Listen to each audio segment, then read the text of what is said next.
Al filo de la semana. Análisis de temas nacionales e internacionales con un enfoque diferente. José María Tojeira, al filo de la semana. ¿Cómo están? Aquí siempre con ustedes al filo de la semana, trayendo sobre todo comentarios que pueden parecer críticos, pero que lo que pretenden es llegar a un diálogo, llegar a una conversación, llegar a una conciencia de cómo juntos podemos salir de algunos problemas que a veces quiere salir de ellos de un modo violento o de un modo reñido con las leyes, etcétera, ¿verdad? Es decir, el ideal es hacer las cosas dentro del Estado de Derecho y dentro del diálogo entre los distintos grupos sociales y de los distintos pensamientos que puede y debe haber en un país, ¿verdad? Porque lo que nos encontramos es con una suma continua de equivocaciones, ¿verdad? Es decir, ahí lo hemos dicho ya, es decir, empezó con Kilmar esa detención. Bueno, ya antes el régimen de excepción se fue convirtiendo de algo que agradaba a la gente por la eliminación de la delincuencia y de la violencia en las calles, a algo que se convirtió en violento y que empieza a verse que hay que frenar ya el régimen de excepción, que hay que empezar a hacer justicia, que hay mucha gente encarcelada que no es culpable de nada. En fin, hay un primer error que se le suma el CECOT con el convenio con Trump. La presencia de Kilmar se convierte en un símbolo del abuso que se hace, pues un salvadoreño que no tiene ningún delito y está preso contra los artículos 11, 12 y 13 de la Constitución. Después, pues, sigue la detención de estos dos muchachos, no, un joven, el abogado Alejandro Enríquez, José Ángel, el pastor y presidente de la cooperativa El Bosque, simplemente por una manifestación pacífica. Es decir, de esas manifestaciones pacíficas las hubo cuando los dueñas echaron también aquí cerca del Ministerio de Asuntos Exteriores, echaron a los pobladores allá, que algunos llevaban 80 años viviendo en esa zona, los echan, y ahí Nayib actuó muy bien, es decir, dialogó con ellos y les consiguió tierra del Estado muy cerca de donde los echaron los dueñas y les construyó casas. Bueno, es decir, y había habido manifestaciones pacíficas, ¿verdad? Es decir, que es algo que se podía solucionar, lo solucionó una vez, podía haberlo solucionado una segunda vez, ¿verdad? Es decir, pero al revés, se han ido sumando errores, ¿verdad? Es decir, y ahora pues ya este error que ha tenido una resonancia internacional muy fuerte de la detención de Ruth Eleonora López, ¿verdad? Abogada de Cristosal, una persona que ha trabajado precisamente contra la corrupción y de repente se le monta un caso de peculado, pues un poco dudoso. Es decir, parece que hay unos gastos de representación, gastos de viaje o algo así, en que ella pues viajó también. Entonces se la quiere mezclar en un abuso de dineros para un viaje. Realmente da la impresión que es buscar cualquier cosa para poder amenazar, asustar, etc.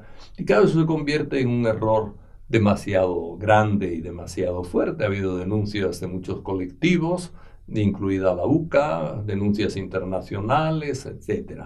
Incluso el trato es diferente que le están dando a Ruth Eleonora, diferente del que le dieron a los empresarios de buses, ¿verdad? Que los empresarios de buses les han acusado de lo mismo, de peculado, ¿verdad? Peculado y bueno, algo así como resistencia a la autoridad o algo así, ¿verdad? Incumplimiento de órdenes, cosas de ese estilo.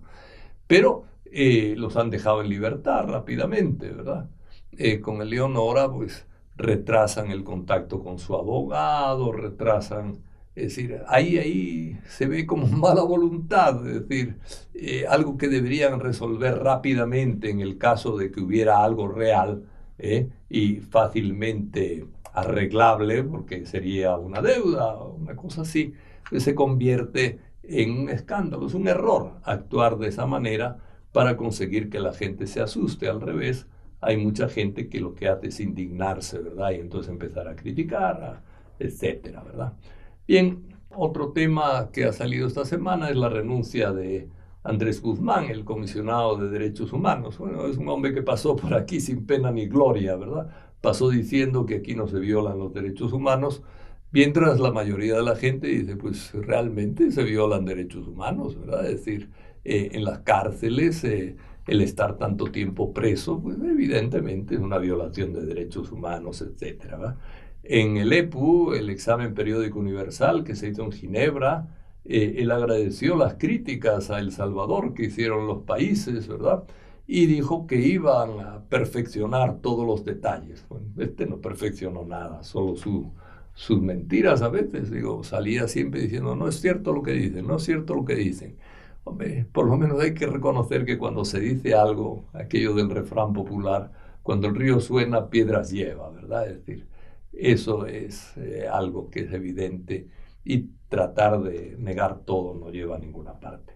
Ahora además, yo creo que es otro error más, es decir, porque es el meter amenazas, ¿verdad? Es decir, la aprobación de la ley de agentes extranjeros, ¿verdad? Es decir, todo da la impresión que es una legislación dedicada a perseguir los derechos humanos, ¿verdad? A dificultar la defensa de los derechos humanos. Es un 30% de impuesto a aquellos que se metan en política, pero el se metan en política es muy vago, ¿verdad? Es decir, defender los derechos humanos no es meterse en política. La política que no pueden hacer las ONGs es respaldar partidos políticos directamente. Pero lo que llamamos política del bien común, que es un término de la Iglesia y también está en la Constitución de El Salvador, el defender el bien común no es un asunto político partidista, es un asunto de toda la sociedad salvadoreña, es un derecho básico de todos los salvadoreños. Y defender los derechos humanos es defender el bien común del país. Entonces, empezar a amenazar con poner un 30% de impuesto a donaciones internacionales es un poco llamativo, ¿verdad? Además, no solamente es a ONG, sino también a personas naturales, ¿verdad? Es decir, al final uno no sabe si lo que pretenden es de un modo escondido ponerle un impuesto a las remesas que manden la gente, ¿verdad? Es decir, porque no hay una claridad, de hecho todavía no hay un reglamento de cómo va a funcionar el asunto de esta ley, pero bueno, hay que estar atentos e insistir en que, miren, las ONGs siempre han dado información de sus entradas, sus salidas. Tienen que hacerlo ante el Ministerio de Hacienda porque están exentos de impuestos y tienen que rendir no solamente un informe hecho por ellos, sino por un auditor externo. Entonces, la transparencia, pues estaba hablando para tener más transparencia, la transparencia de las ONGs es evidente en el país. Quien a veces niega la transparencia es el Estado salvadoreño cuando pone tantas reservas de información a todo lo que hace. Construye una carretera, reserva de información. Construye un aeropuerto, reserva de información. Y pide un préstamo, reserva de información. Hay reserva de información para todo, ¿va?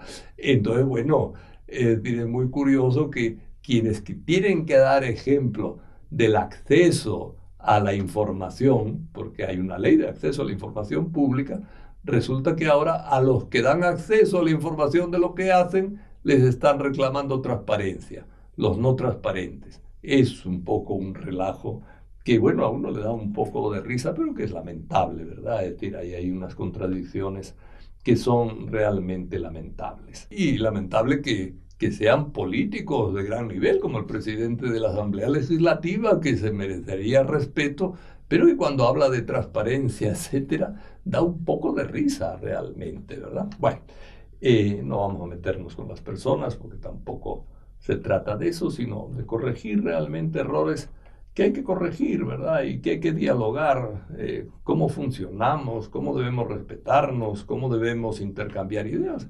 No todo el mundo tiene que estar de acuerdo, ni tampoco el Estado tiene que hacer lo que las ONGs le digan. Es decir, no tiene por qué hacerlo, ni lo hace ningún Estado, ¿verdad?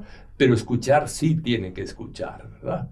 Y es normal que si no tienen una política de acuerdo con derechos humanos, se les critique, ¿verdad? Es decir, Lo que no hay derecho es a estar insistiendo continuamente en un tipo de legislación que ayuda a dañar a la gente, ¿verdad? Y a dañar a la gente que trabaja para el bien común.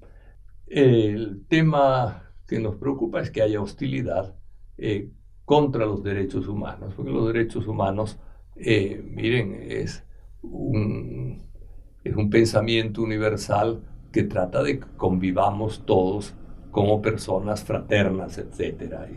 Y entonces que haya esa especie de odio, yo creo que es algo que tiene que corregir el Estado, ¿verdad? Es decir, ha fracasado ese comisionado, la Defensoría, la PDDH, la Procuraduría de Defensa de los Derechos Humanos, también es lamentable, son incapaces de hacer llegar cartas a los presos de parte de los parientes, es decir, es como un miedo que tienen a tocar. Da mucho curso de derechos humanos, y es bueno que den cursos de derechos humanos, pero a la hora de defenderlos, realmente son de una deficiencia absoluta casi, ¿verdad? Se recordó el silencio de la Asamblea ante la petición ciudadana de revocar la nueva ley de minería. Sigue habiendo reclamos, ¿verdad? Un pastor evangélico criticó por ello a la Asamblea, ¿verdad? Es decir, continúan peticiones de la derogación de la ley. COFOA, una asociación ecuménica que ayuda al desarrollo de El Salvador, está insistiendo también, presentó 7,000 firmas y continúa el silencio de la Asamblea y la denuncia del silencio de la Asamblea ante peticiones de la gente. Y para terminar, porque nos recuerda un poquito a la Corte Suprema de este país, Kristi Noem, es como se escribe, yo creo que ella en los anuncios, sale mucho en los anuncios de YouTube, Kristi Noem, creo que dice así. Esta es la secretaria de Seguridad de Estados Unidos.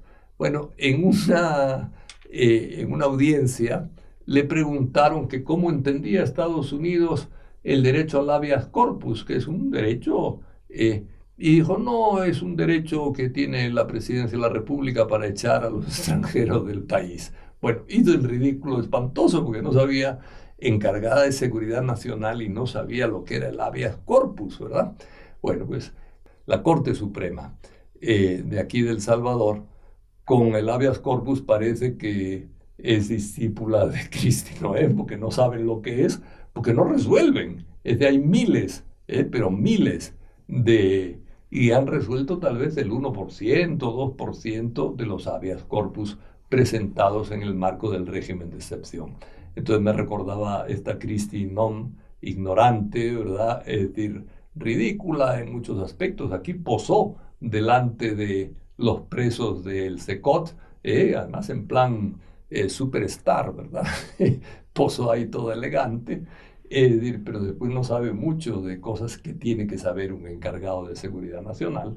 Pero bueno, me recuerda un poco esta señora a nuestros amigos de la Corte Suprema, que por lo menos debían ser, tal vez ellos no es por ignorancia, que no resuelven habeas corpus, sino por pereza o por miedo, ¿verdad? Una de dos, pero sí recuerdan un poco a ese mundillo de los ignorantes y de la gente irresponsable con respecto a las tareas que les toca realizar. Piensen en que tenemos que dialogar más y animar a los que no quieren dialogar a que dialoguen, ¿verdad? Es decir, no es ninguna cosa extraordinaria, pero es algo que tenemos que hacer.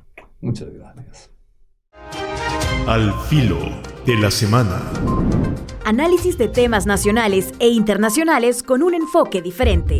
José María Tojeira, al filo de la semana.